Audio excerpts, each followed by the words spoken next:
ये क्वेश्चन है क्लास 10 का फर्स्ट चैप्टर, मैथ्स का फर्स्ट चैप्टर है। उसमें से ये क्वेश्चन है, prove root two irrational, 3 + √2 irrational, इस टाइप का क्वेश्चन। तो आज हम देखेंगे एकदम इजी वाला question, proof root two is irrational. तो सबसे पहले इसको इरेशनल मानने के लिए, दिखाने के लिए हम उल्टा मान लेंगे कि रूट टू रैशनल है। ठीक है, उल्टा देखेंगे।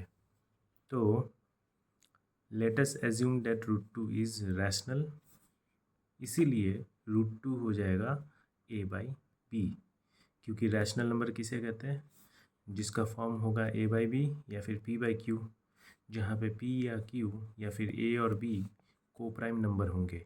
को प्राइम नंबर किसे कहते हैं, कोई भी दो नंबर जिसके कॉमन फैक्टर्स सिर्फ और सिर्फ 1 होगा, उसे कहेंगे को प्राइम।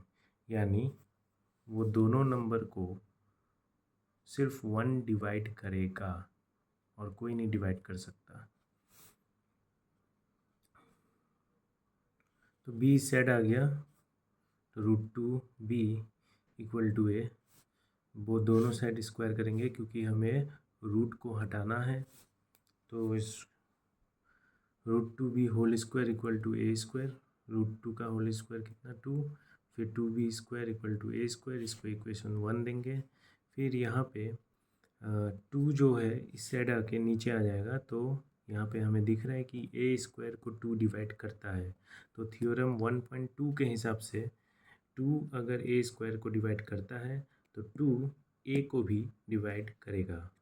अगर कोई भी नंबर किसी दूसरे नंबर को डिवाइड करता है तो उसका हम यूक्लिड्स डिवीज़न लेमा, इसको कहते हैं यूक्लिड्स डिवीज़न लेमा के हिसाब से dividend equal to divisor into quotient plus remainder है। डिविडेंड यहाँ पे ही लिख देता हूँ मैं, dividend equal to divisor into quotient plus remainder. ठीक है, यानी is dividend equal to divisor into quotient plus remainder. तो जो नंबर डिवाइड होता है उसे डिविडेंड कहते हैं, जो करता है वो डिवाइजर है, और जो आंसर आता है वो कोशेंट, और जो बचता है वो रिमाइंडर। तो इस फॉर्म में हम लिख सकते हैं उसको। तो ए डिविडेंड, क्योंकि ए को डिवाइड कर रहे, यहाँ पे ए डिवाइड कर रहे, उसको किससे डिवाइड कर रहे हैं, 2 से डिवाइड कर रहे हैं, तो 2 हो गया। तो 2 क्या हो गया, 2 डिवाइजर, सी कोशेंट, रिमाइंडर। अगर अच्छे से पूरा डिवाइड कर लेता है तो रिमाइंडर 0 ही होता है पूरा डिवाइड कर लेने से। और सी कोशेंट यानी कोई भी दूसरा नंबर। अब वो तीसरा नंबर पता नहीं क्या है, इसलिए हमने सी मान लिया। ठीक है, नेक्स्ट, अब ए का वैल्यू क्या निकला, 2c। अब इस वैल्यू को हम इक्वेशन 1 में रखेंगे, तो कितना निकल रहा है, इक्वेशन 1 में a था यहाँ पे, तो a की जगह 2c रख लिए, 2 का स्क्वायर 4, 4c स्क्वायर, 4 को 2 से काट लिया तो 2 बचा, b square equal to 2 square, इसको ठीक से लिखा, 2 स्क्वायर इस साइड, b स्क्वायर उस साइड कर दिया।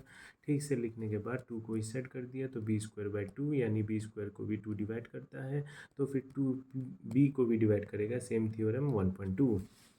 अब 2 ए को भी डिवाइड कर रहा है, बी को भी डिवाइड कर रहा है, यानी ए और बी को प्राइम नहीं है, जो कि हमने माना था कि ये को प्राइम है, लेकिन ये को प्राइम नहीं है। तो ये अगर को प्राइम नहीं है तो सॉरी, ए और बी को डिवाइड नहीं करता है 2, ए और बी को 2 डिवाइड करता है।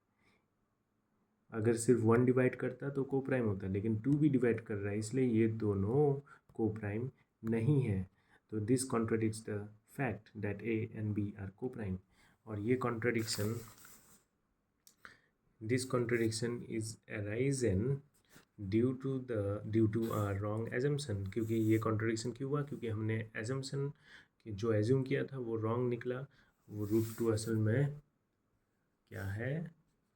रैशनल नहीं है, तो रूट टू है इरेशनल। समझे? अच्छा, अब नेक्स्ट जो होगा वो क्वेश्चन 3+2√2 ऐसा टाइप का क्वेश्चन होगा, ठीक है। और अगर हेल्प हुआ है तो सब्सक्राइब कर देना, ठीक है। चलो फिर मिलते हैं नेक्स्ट क्वेश्चन में।